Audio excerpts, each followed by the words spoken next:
Hello, I'm Robert Mackenzie. Last week in this series, Milton Friedman, the distinguished economist, took us to Hong Kong to see a free market system in which he had a great deal of confidence and faith. This week, he takes us traveling again to India, Japan, to Europe, to see what happens in his view when governments decide they can plan and control the economic activities of their peoples. And after the film, we return here to the Harper Library at the University of Chicago to discuss and to debate the ideas of Milton Friedman.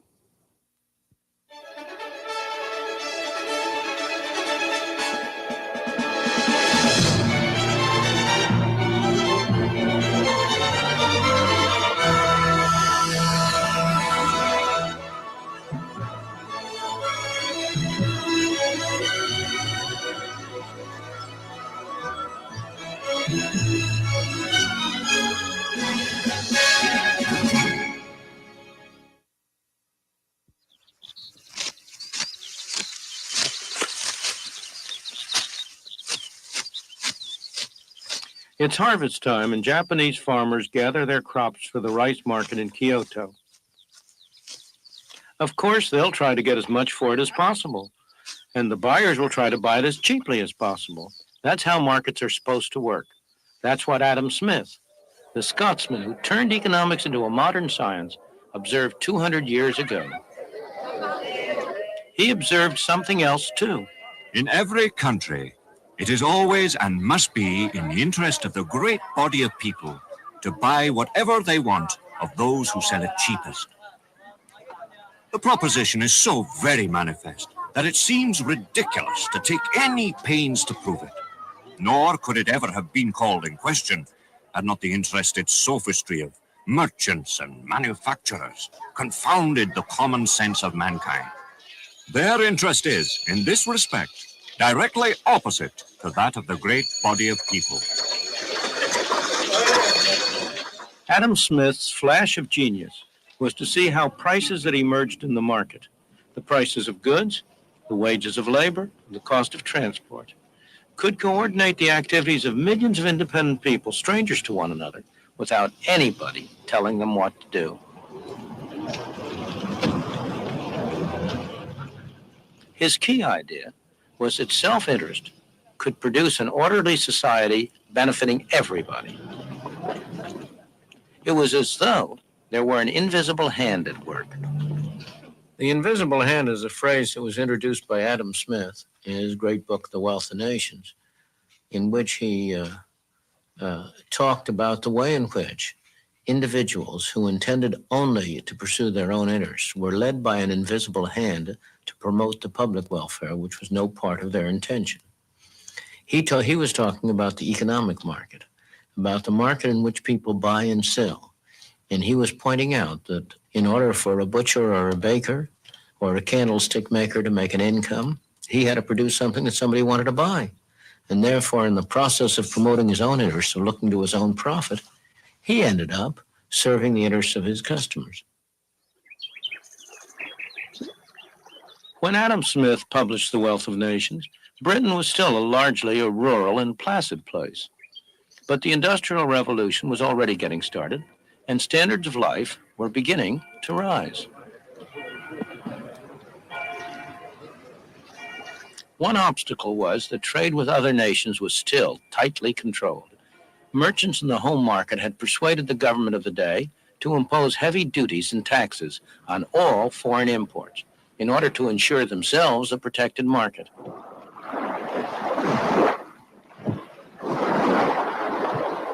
One of the results was to turn Britain into a nation of lawbreakers.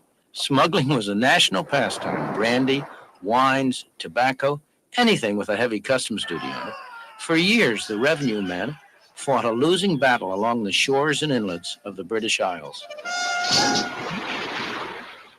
In 1846, after years of argument and partial success, the followers of Adam Smith finally persuaded the British Parliament to remove all duties on goods imported from abroad.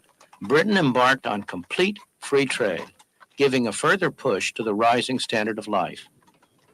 What happened in Britain as a consequence of releasing the tremendous force of self-interest had the unintended effect of benefiting millions of people all over the world. And by 1851, the evidence was proudly on show at the Great Crystal Palace exhibition.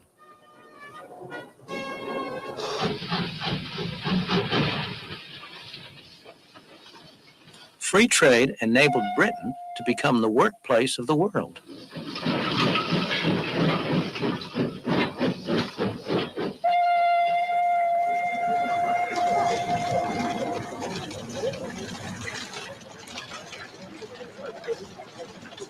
But was it all an accident? I don't think it was. Consider what happened in 1868 on the other side of the world, in Japan.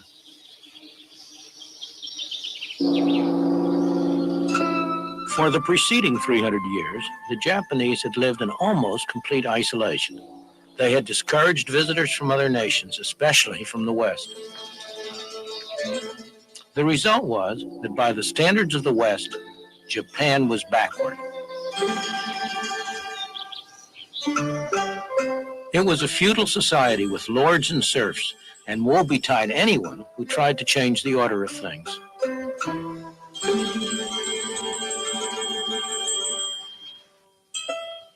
Women were third-class citizens.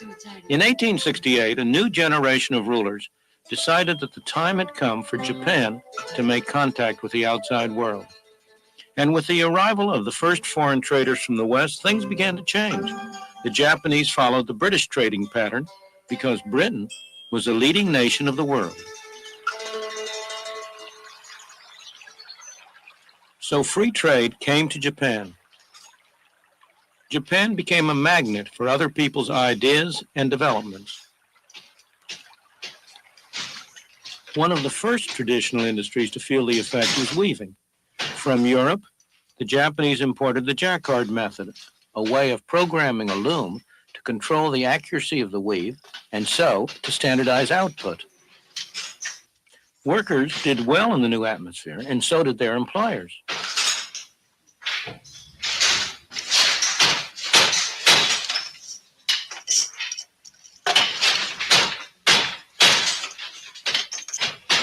The adoption of mass production techniques meant that workers were able to move out of the traditional industries and into the new industries, which all added to the trade boom.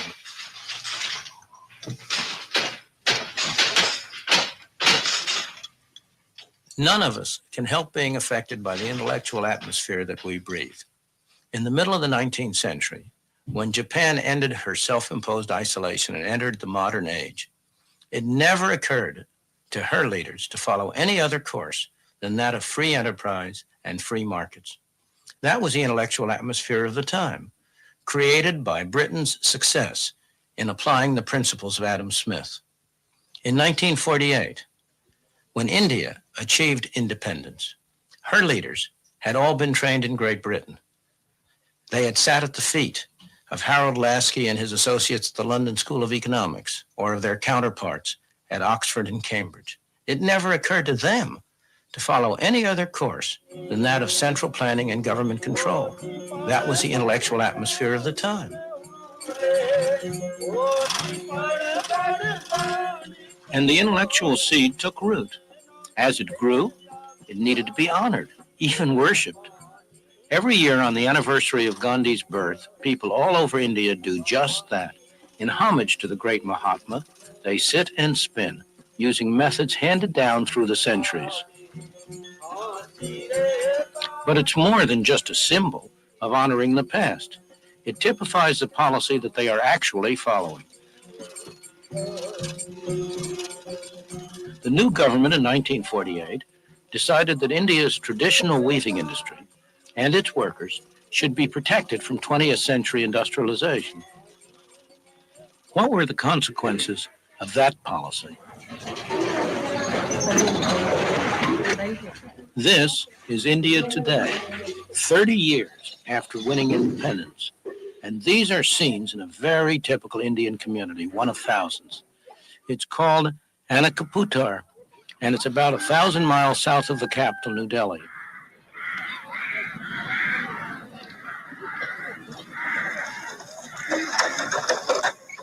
This is not the kind of life the government intended to perpetuate, but it is one result of their policy. By subsidizing the cotton that the villagers spin, And the cloth that they weave, they made it difficult for modern industry to develop.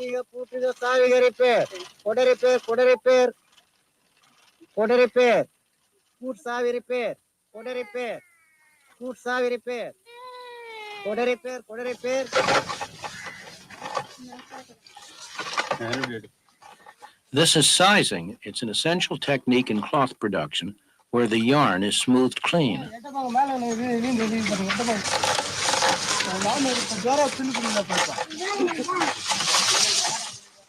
A modern machine could do the same thing in 1/100th of the time. The result of government planning to modernize industry is that the number of handlooms roughly doubled in the first 30 years after India's independence. Today, in thousands of villages throughout India, the sound of handlooms can be heard from early in the morning till late at night. In this village alone, there are more than 3,000 handlooms in operation. Since 1948, 3 generations of villagers have sat at these looms, making cloth with patterns that never vary, using methods that never change. There's nothing wrong with this activity, provided it survives the test of the market, provided it's the way in which these people can use their abilities and their energies most effectively. After all, in Japan, where the government has not specially encouraged the handloom industry, there remains a very small but very productive handloom segment. The trouble here is that this industry exists only because the government has subsidized and supported it, because it has, in effect, imposed taxes, direct and indirect, on the rest of the people of India, people who are no better off than these people are, in order to enable this activity to continue. Other industries, both textile industries and industries of a variety of kinds, have been restricted, explicitly kept back, prevented from providing more productive employment in order to make room for this industry. The effect has been to inhibit the development, to prevent the growth, to prevent the dynamic activity that could otherwise develop out of the energies and abilities of the people of India.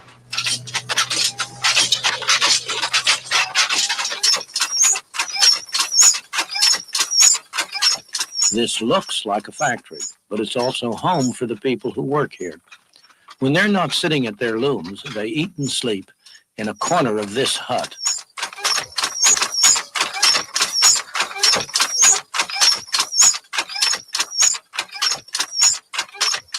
Throughout the world, governments always profess to be forward-looking. In practice, they are always backward-looking, either protecting the industries that exist or making sure that whatever ventures they have decided to undertake are encouraged and developed. This occurs at the expense of the kind of healthy development of new, dynamic, adaptive industries that would surely occur if the market were allowed to operate freely.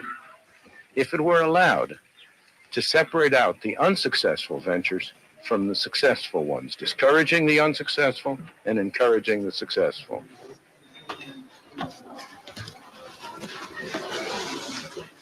India has tremendous economic and human potential, every bit as much as Japan had a century ago.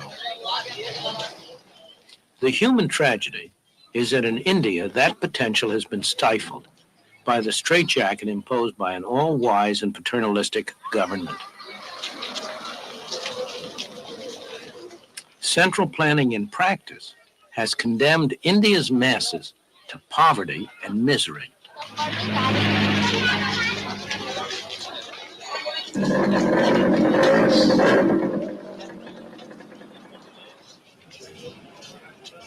We know what has happened in Japan. Free trade set off a process that revolutionized Japan and the lives of its people.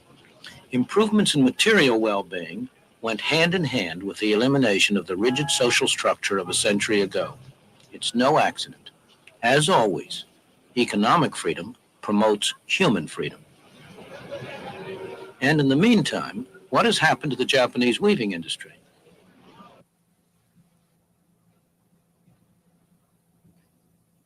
This is how textiles start life in a Japanese weaving shed today. A design for cloth is placed on a drum. As it revolves, it is scanned by an electric eye. Each color, each variation in the pattern and texture is transmitted faithfully to a computer.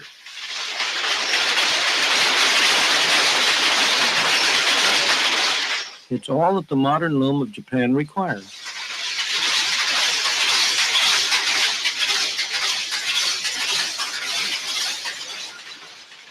This loom is fitted with electronics that make it one of the most sophisticated of its sort in the world. The fabric it produces is the best silk of its kind.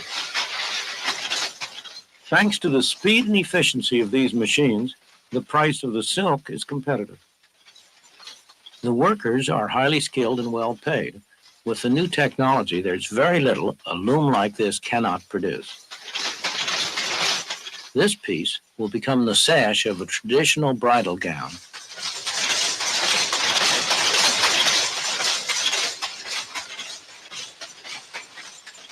These are machine-made products, but by any standards, they are beautiful. They can stand comparison with the very finest work of the hand loom. And it's not merely the end product itself that's remarkable. The sophisticated technology which was developed to make all this possible has been adapted to other processes, part of the self-generating development under free enterprise. And it all stems from an ancient traditional industry, weaving, that imported a new method for controlling its looms when Japan turned to free trade more than a century ago. Yet, believe it or not, many still maintain today that markets cannot be left to operate freely, that they must be controlled by government. This dockside is in Scotland. A British government, a socialist government, decided that its role was to protect the workers here from competition.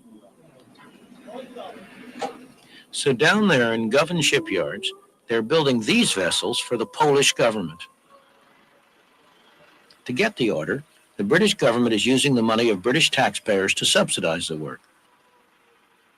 In other words, British people are making these ships in order to sell them at a loss to the Poles. Not only the Poles, but also we in America benefit from this kind of philanthropy. The steel industry in the United States makes a fine product. Other countries do too. And their steel is often cheaper, sometimes because their taxpayers subsidize it. So why shouldn't the American consumer buy steel wherever he can get it cheapest, at home or abroad? The American steel industry works very hard trying to persuade us that it's not in our self-interest to buy in the cheapest market. They urge the government to restrict what they call unfair competition, though of course they recognize that there are dangers in this. The dilemma of asking our government for assistance in this problem of unfair competition bothers many of us because the sword does cut both ways. But we believe that what we have attempted to do is far different than the kinds of direct government involvement that occur in many of the foreign nations around the world, where the governments provide direct financial assistance in the form of either ownership or loans or subsidies in some fashion or another.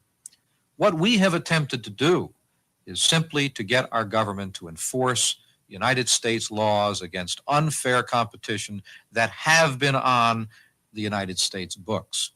We draw a clear distinction between that and, for example, the several $100 million that the French government has granted to the French steel companies, or that the British Steel Corporation has received $1.3 billion for capital investment this year. So that while we are uneasy in any way interfacing with our government in what we traditionally believe are the free enterprise prerogatives, yet what we're only asking for is that the government enforce the laws that our Congress has passed. And I'm not sure that that's really any different than asking someone to arrest someone that commits a crime. I don't think we would be accused of being reactionary if we reported somebody who was stealing to the police, if it were in violation of a U.S. law. We think that we're doing exactly the same thing when we bring cases against foreign producers who we believe are violating U.S. laws.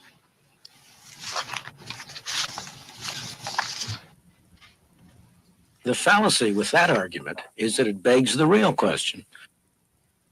Why should there be laws that in effect prevent you and me from buying in the cheapest market? When anyone complains about unfair competition, consumers beware. That is really a cry for special privilege, always at the expense of the consumer. What we need in this country is free competition. As consumers buying in an international market, the more unfair the competition, the better. That means lower prices and better quality for us. If foreign governments want to use their taxpayers' money to sell people in the United States goods below cost, why should we complain? Their own taxpayers will complain soon enough, and it will not last for very long. History provides lots of evidence on what happens when government-protected industries compete with industries who have to operate in an open and free market. It's almost always the government-protected industries that come out second best. Ask Sir Freddie Laker, the Englishman who introduced low-cost air traffic across the Atlantic. Who were his chief competitors? They were all government-protected, government-financed, government-regulated airlines. He came out very well, made a mint of money, and you and I have gotten cheaper travel across the Atlantic. Nothing would promote the long-run health of the steel industry, make it into a more efficient, profitable, and productive industry than for the U.S. government to keep its hands off, neither providing special privileges nor imposing special restraints. And what's true for the steel industry is true for every other industry in the country.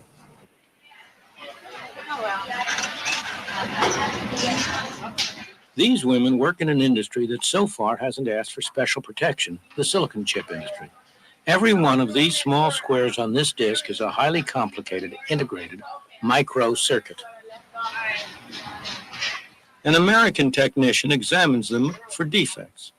It's highly skilled work, and she's had a lot of training.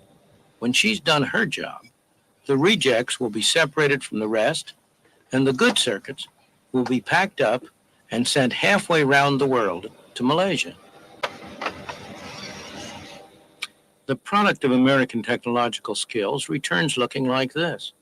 Each microcircuit has been enclosed in ceramic by a Malaysian worker who is highly productive at this sort of work, but the Malaysians are not able to test their products. So back they come here to America to be fed into these machines. American engineers are good at producing sophisticated machines. In an operation that lasts a fraction of a second, these machines can test every circuit, can grade it for quality, and then can sort it into one of 6 different categories of reliability. The invisible hand in this free market has done wonders for both the American girls and their Malaysian counterparts. And that's not the end yet, because American silicon chips are exported to many countries where foreign workers assemble them. The final product is then returned to our stores so that you and I, the consumers, can benefit from $10 calculators, as well as from a lot of other electronic devices that not long ago simply did not exist.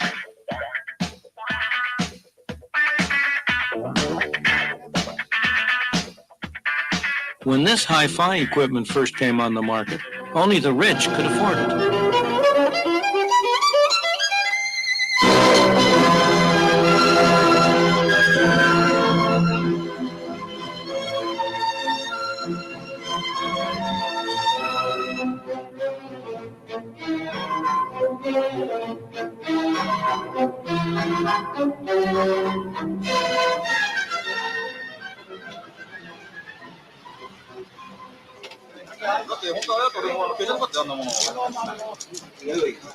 But even when the international market in labor is seen to work to everyone's advantage, people still put up arguments against it. The usual argument against complete free trade is that cheap labor from abroad will take jobs away from workers at home. Well, what is cheap? The Japanese workers paid in yen, and American workers paid in dollars. How do we compare the yen with the dollars? We need some way of transforming the one into the other. That is where the exchange rate enters in, the price of yen in terms of the dollar. Suppose at some exchange rate, Japanese goods are in general cheaper than American goods. Then we will be buying much from Japan and selling little to them. But what will the Japanese do with the extra dollars they earn? They don't want to buy American goods. By assumption, those are all dear. They want to buy Japanese goods, but to buy Japanese goods, they need yen. Calls will come in from all over the world to places like this, offering to buy yen for dollars. But there will be more offers to buy yen than to sell yen. In order to get customers, those offering to buy will have to raise the price. The price of yen in terms of dollars will go up. As you remember, that is what happened in 1977 and 1978. By late 1978, it took 50% more dollars to buy a given amount of yen than it had taken a year earlier. But what happens when the price of the yen in terms of dollars goes up? Japanese labor is no longer so cheap. Japanese goods are no longer so attractive to American consumers. On the other hand, American labor is no longer so dear to Japanese. American goods are more attractive to the Japanese. We will export more to them. We will import less from them. New jobs will be created in export industries to replace any jobs that might have been lost in industries competing with imports. That is how a free market and foreign exchange balances trade around the world when it is permitted to operate.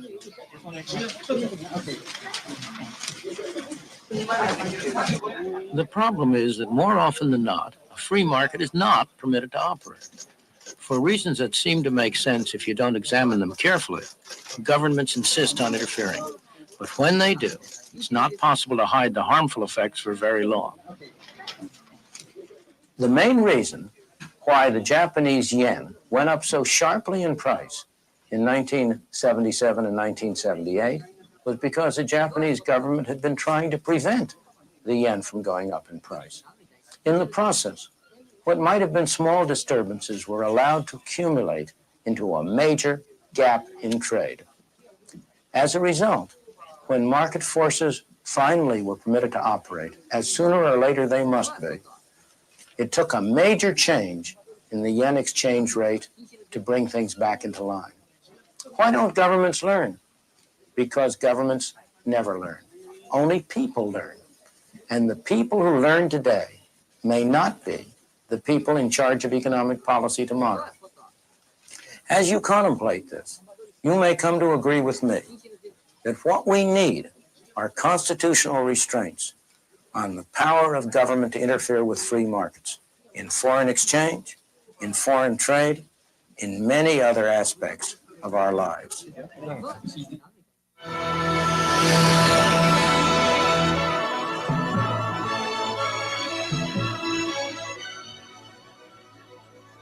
Now, here in Chicago, the special guests who've been watching that film have their say. This film has set me on edge. There is political, social, ethical considerations which do not reflect in the economic philosophy put out. There is a pervading feeling in this that the individual worker is to be totally sacrificed for the overall good of society. I don't see how possibly you can sacrifice individuals for overall good for society, because society is nothing but those millions and millions of individuals put together. And nowhere is there any consideration given to the social and the ethical aspects of the free trade formula that you advocate. Let's get other views now around the group. What's your reaction, Don Rumsfeld, as a businessman, to the idea that Milton Friedman has advanced that America ought to buy in the cheapest markets, the cheapest goods, without protecting against them? I swore I would never even try to defend Milton Friedman, and I won't. But let me comment first on Dick's comment. It bothers me to hear social and moral arguments invoked in an issue like this, because it seems to me the measure is what actually happens to human beings. Each individual ought to be concerned about humanity. For a single individual who's unemployed, that's 100% unemployment. Absolutely. And we recognize that. I recognize that. But the real world is, if you, as the film did, go to India, if you want to see things that one can describe as inhumane and poverty and problems of human beings, they exist. And the test ought to be what works, what in fact will provide a circumstance that will be more dynamic and more productive in the world. It is true that in the long run we would all be better off with free trade. I agree with Milton. But it's the short run that matters. And in the short run, there are serious adjustment problems. Now, there's no question that the developing countries need access to markets such as American markets. And America needs them to export so that they can export more to developing countries. American exports to developing countries have moved from something like 20% of total exports to 30% over the last 10 years. But the adjustment is important, because what is happening at present is that it's not just a random group of workers that is affected by this trade. It's the most disadvantaged and underprivileged workers in America which are being affected. And they are by and large women and members of minorities in garments, in electronics. And I think that the adjustment consists of action on both the developing and the developed country sides. But let's take the American side. On the American side, the unions and industry, I think, have to get off discussion about moral issues and get their act in order. I couldn't agree more with Helen. I think there is a very valid income distributional problem involved here. Certainly society gets better off. Consumers get better off as a result of cheaper imports, and I'm all for that, and there I agree completely with Milton. But if the incidence of the adjustment falls on disadvantaged groups, then you would want to do something about it. It really becomes an ethical issue. But the other point which I think Milton does bring up, which I disagree sharply with, is suppose if foreign governments do subsidize and actively promote exports to you, should you just sit back and just say, well, we're going to be better off as a result of this? I don't think that takes into account the fact that the whole international system can break down as a result of what people perceive in pluralistic economies as unfair competition emerging. And I think this is really what you're beginning to see. So we do need some sanctions. I mean, I may receive stolen property and I'm better off. Of course I'm better off. But if as a result of this I encourage theft, I think few people would agree that that was something one didn't want to worry about. Before I call in Milton Friedman on this, a reaction to the comments? Yes, really to Don and to Helen. Don, you choose to set aside, or you appear to choose to set aside the social and the ethical considerations. And not at all. What I said was you have to put the fact on a scale that there are social and ethical considerations with a free market or without one. And the tendency is for people to invoke morality only on their side and not to recognize that there are problems of human being in this world that are going to occur in each case, and the measure or the test ought to be what actually happens out there and address that question. But you must also very much consider the social aspect of this situation. Helen's comment, the short-term displacement. I have a question for Milton at this point. How long do you put as a timetable on the displacement of these people, of these workers? 5 years, 10 years, a generation? How long will it be before overall society, balances itself out and the individual is no longer hurt? Let me take your last question first and then go to your basic question. I have always been in favor of phasing out tariffs over a 5-year period, a 20% reduction a year for 5 years to give people time to adjust. Now to your fundamental issue. I thought I had heard every objection to my views imaginable, but you are the first one who has ever accused me of putting the interests of society as a whole ahead of the interests of individuals. If there's one element in my social philosophy, in my ethical philosophy that's predominant, it is that the ultimate unit is the human being, the individual, and that society is a means whereby we jointly achieve our objectives. I would argue that the social and moral issues are all on the side of free trade, that it is you and people like you who introduce protection, who are the ones who are violating fundamental social and moral issues. Tell me, what trade union represents the workers who are displaced because high tariffs reduce exports from this country? Because high tariffs make steel, for example, or other goods more expensive. As a result, Those industries which use steel have have to charge higher prices. They have fewer employees. The export industries that would grow up to balance the imports, tell me, what union represents them? What moral and ethical view do you have about their interests? You still haven't answered my basic question. How long of a time period? How long of a frame? 5 years, 10 years, a generation? I said 5 years. And could we be clear, Milton, on this point? You're saying, though, that tariffs should be phased out over 5 years, regardless of the action of other countries. It's not a sort of negotiation. Regardless of the actions of other countries. So far, obviously, I would prefer to have other countries reduce their tariffs. But if they don't move, America should move. Absolutely. Do you go along with that, Don Munson? In other words, you're against reciprocal. I'm not you against. favor getting to truly reciprocal trade, but you're willing to get there unilaterally. Yeah. It seems to me that it's probably worth moving in that direction. I don't know where I would stop. I am not. Well, it's a 5-year program. Will you buy that?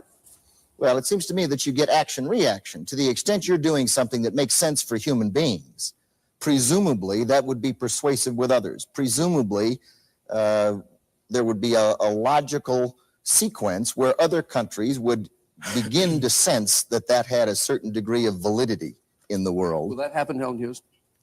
Providing you do something for the displaced workers in the country in which they're displaced. Because if you don't do something, if you don't take some action, and it's generally got to be government action, you'll get such a backlash that you'll be back in the 30s with the sort of thing that happened with high unemployment. Milton, there's a direct challenge. What would you do about displaced workers, or let the slack be taken up by others? I believe that you have to separate and should separate sharply the issue of what you do about people in distress from how you handle the industrial system. I do not believe you ought to have a special program for displaced workers. What you ought to have, and what all societies do have, is some mechanism, voluntary or governmental, which will assist people in distress. We have another program in this series which deals with exactly that issue, and in which I come out, as you know, in favor of a negative income tax as a way to do it. But I think it's a great mistake to try to link it directly with tariffs. And the reason is that many people who are displaced are not in trouble. Many of those have good alternatives. Some of them will benefit from it. There are some who will be in distress, of course, but there are always people who are in distress for all sorts of reasons. In a dynamic society, demands are going up here, demands are going up there. There is no more reason, in my opinion, to have a special program for those who are displaced because of the changes in demand and supply on the international scene than because of the changes on the domestic scene. Quick reaction to that. Why would you want to return to a concept that this country had in 1900? Why would you want to return to where a few control the economic destiny of every working man and woman? It's exactly the other way, Mr. Deason.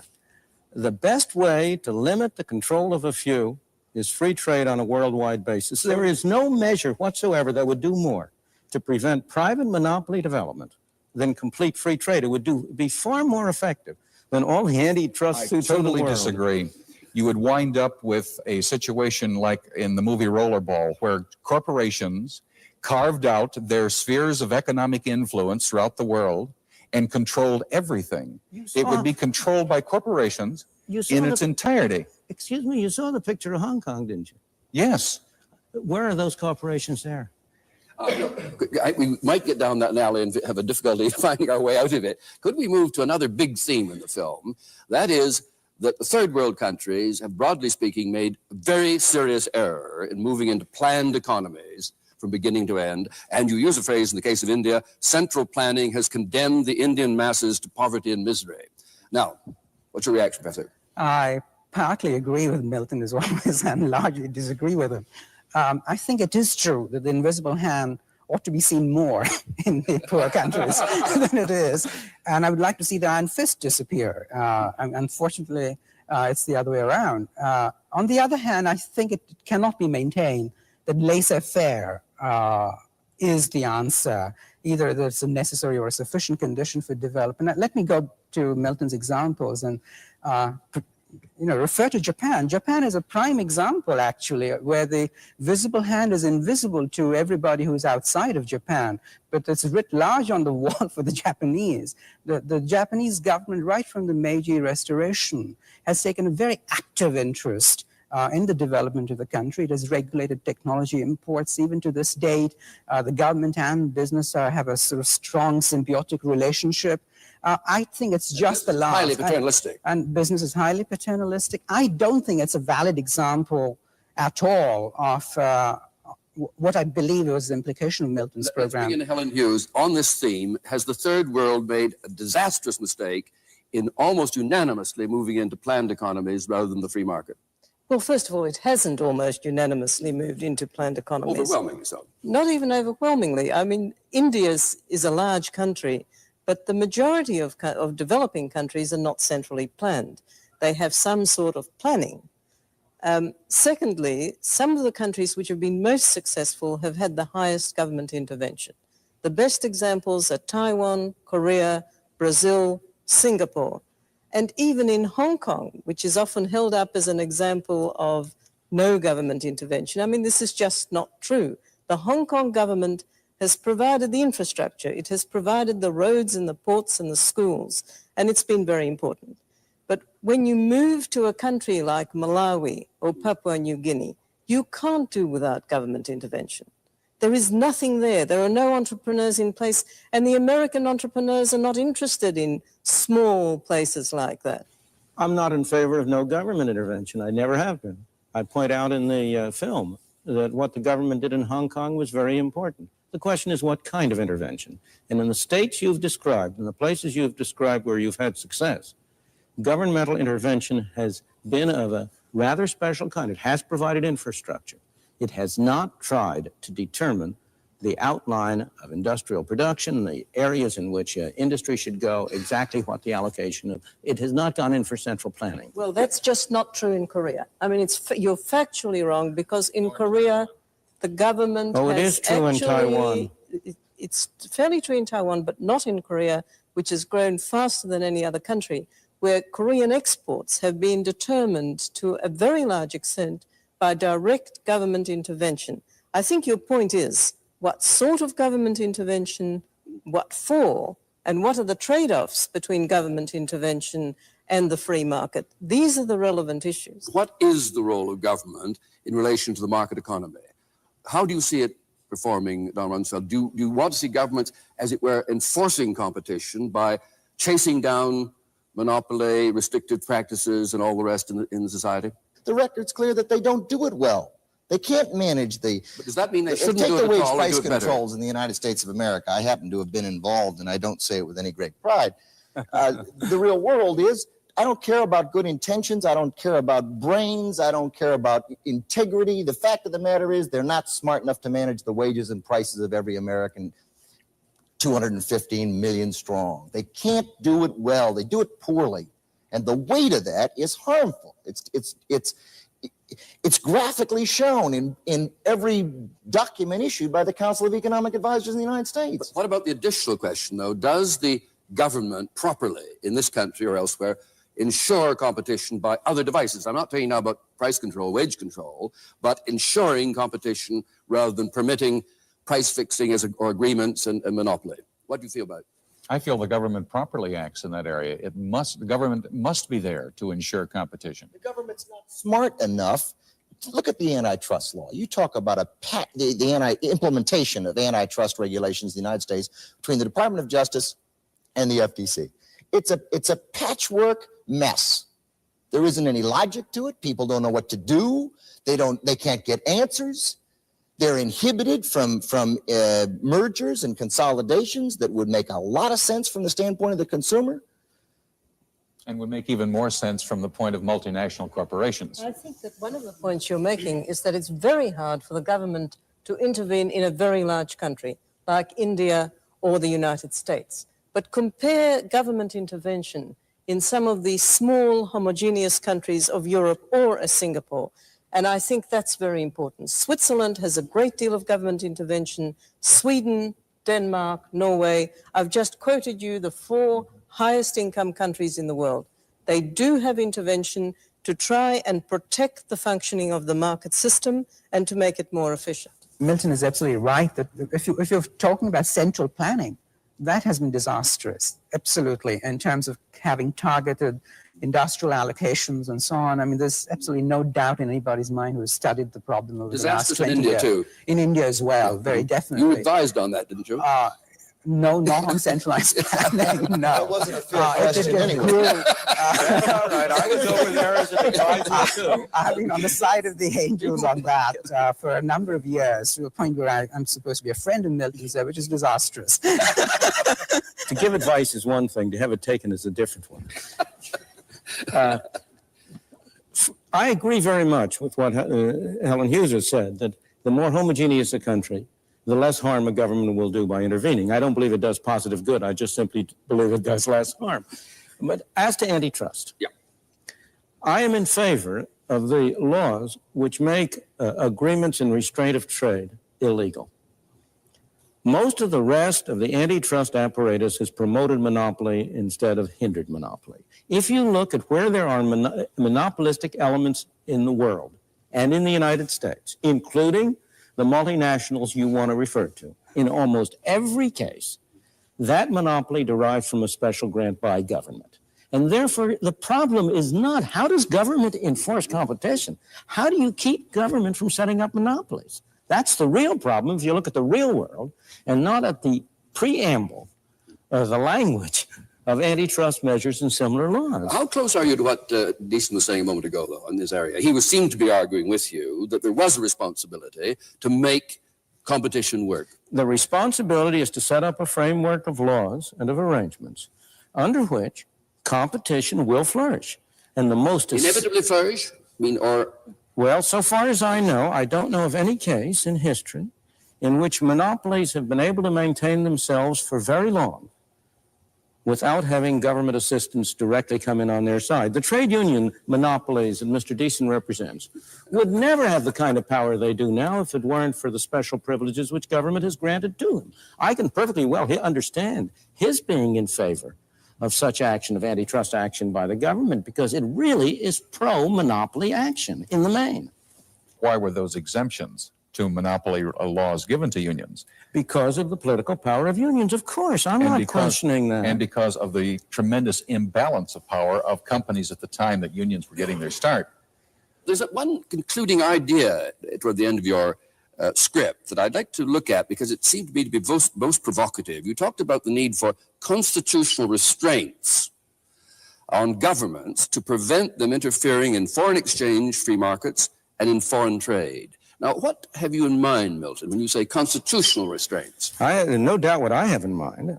If I could persuade the public, I would like it to adopt a constitutional amendment strictly parallel to the constitutional prohibition in the text of the Constitution against the central government, against state governments imposing tariffs or imposts. I would like to have a constitutional amendment which would read, the Congress shall not impose any taxes on imports or give any subsidies to exports, except such as may be necessary. I think the wording of the Constitution is that the states are permitted to do it if it's necessary for inspection. That's the excuse under which California inspects you every time you drive past to see whether you're carrying any plants or fruits or vegetables. Let me ask you a question. How long do you think that the United States would survive if the United States enacted what you would like to have? I think the United States would prosper in a way that is hardly imaginable today. It would be an example and a beacon to the rest of the world. What kind of sense does it make? Here we are supposedly the leaders of the world. We are the ones who promote freedom and free enterprise and individual initiative. And what do? We force puny little Hong Kong to impose limits, restrictions on its exports at tariffs in order to protect our textile workers. We go to Japan and we say to Japan, for God's sakes, you got to limit the number of television sets you come out. Instead of doing that, we ought to be setting an example to the world. And if we set the kind of an example to the world that Great Britain set to the world in the 19th century, it would be have a tremendous impact. It would strengthen our moral position in the world. It would strengthen our ethical position in the world. Instead of giving money to underdeveloped countries to produce products which we then refuse to buy and don't let them export to us, we would be saying to the rest of the world, if you produce anything, if you can produce anything that can have a market here, come, we're delighted to buy it, and we'll produce things for you to buy. That's the kind of a pattern I would like to see the United States establish. Your members buy that? Never. Never is a long word, sir. Yes, you're and right. you must distinguish And one should between. never say never. Your union officials would not buy it, but I am not members sure would your not. members No, would not. my members would never buy it either. I cannot conceive of the United States setting itself up to become a target for the rest of the world. It's not a target. There would be absolutely nothing that would require or compel any other country to enact any reciprocal agreements relative to tariffs. That's right. And until such time as they had succeeded in dumping in the United States, and I use dumping in the broadest sense of the word, any and every product, either government subsidized by a foreign government, either put there because of multinational corporations, manufacturing facilities in a foreign country, until they had succeeded in absolutely draining us dry. Draining us dry of what? Of every asset. How? Of What would every- they do with the dollars they got? They'd probably buy up as they are now as the. If they bought up? Yes. Yes. Okay, let's broaden this on this very argument now, constitutional amendment argument. We've learned from our union friend he can't sell it and won't sell it. Would business buy it? Oh, no. Speaking, You lost a large section of the argument. I'm not saying whether I'd buy it. I'm No, saying whether no. business would buy it, which was the question. No, when I speak not as a businessman, but as a ex-government employee, whenever proposals like that came up, one of the first things people see happen is government, business and labor come in lockstep saying, horrors, horrors, the sky's falling. There's a commonality of interest there, and people get used to what is. They get terribly conservative, and they know how to work the system the way it exists, and particularly the big unions and the big business, and they get very satisfied with it. They can manage it pretty well. And anytime you try to unravel any kind of regulation or restriction or government intrusion, they're philosophically for it, but in the practical world, they don't want you to change the drill. They've just figured out how to work this. Why should you then change it and make it all that more complicated? No, I think you'd get a good deal of reaction, just like you did out of the steel company in your television show. And what would be international reaction, do you think, as an international economist? Supposing Milton got his amendment, constitutional amendment, which had that effect, how would other countries react to it? Well, I think Milton's fundamental example of why not be like Britain in the 19th century is wrong. Britain in the 19th century was the industrialized country. It was well ahead of everybody else. Many decades ahead. Many decades ahead of everybody else. And it was making larger profits, larger economic rents on its production. And it was doing it at very great cost to the workers in Britain. The workers in Britain were greatly exploited under those circumstances, and we don't want to go back to that. The international situation is much more complex. There are countries at different levels of development, countries with different social systems, and countries with different social objectives. So I think that the solution, is wrongly founded, and it's millenarian, it's utopian. I think that we have to think of a much more realistic process of discussion, negotiation, such as has taken place through GATT, to get to where we're going without hurting the people who pay for the adjustment, and that is basically the workers, not the economists. Yep. Could I just comment briefly? I worry about the argument that because of the complexities of international relations, that therefore they must be planned and managed. By definition, we're not capable of managing the world economy. Each instance when we try to do it, it doesn't work out quite the way we intended. I don't apologize for a moment for being millenarian, because I think unless we know where we want to go, the timid steps that we take in that direction will go in the wrong direction. And if we're going to go in the right direction, we ought to have a view. But I want to be sure to get down on the record a very strong objection to the statement of fact by Helen Hughes about 19th century Britain. I believe it is simply wrong. The workers were not exploited. The studies that have been done recently have shown over and over again that the 19th century was a period in which the ordinary English worker experienced a very rapid and very substantial rise in his standard of life. England does not stand alone. Japan had complete free trade for 30 years after the Meiji Restoration. Japan in more recent years has not. Japan in more recent years is not an example I would cite. But in its early years, it had complete free trade. So I don't believe England stands alone. Now, on the more Politics of it. on the politics of it, of course it's not politically feasible. Why? Because it's only in the general interest and in nobody's special interest. Each of us is fundamentally has more concern with our role as a producer of one product than we have as a consumer of 1,001 products. The benefits of a tariff are visible. Mr. Deason can see that his workers are, quote, protected. The harm which a tariff does is invisible. It's spread widely. There are people who don't have jobs because of the tariff, but they don't know they don't have jobs. There's nobody who can organize them. Consumers all over are paying a little more for this, that, and the other thing. They don't recognize that the reason they're paying for it is because of the tariff. The businessmen, I have never been in favor. I'm not pro-business. I'm pro-free enterprise, which is a very different thing. And the reason I'm pro-free enterprise... When you say that. No, I don't mean to point to you, Don. I point to the business community because you are an exception. But he conceded there was a tacit alliance across that way to prevent you from achieving your purpose. Oh, there's no doubt that there's such an alliance. In my opinion, the strongest argument for free enterprise is that it prevents anybody from having too much power, whether that person is a government official, a trade union official, or a business executive.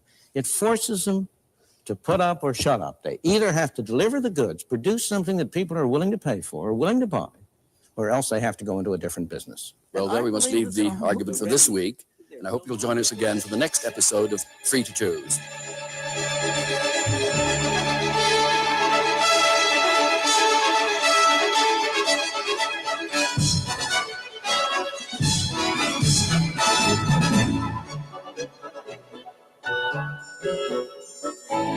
50 years ago, the worst economic depression in history changed the course of the world. Did it have to happen, or could it have been avoided? For the first time on television, Milton Friedman gives his account of the inside story of the desperate years that changed the world. That's next week on Free to Choose. Don't miss it.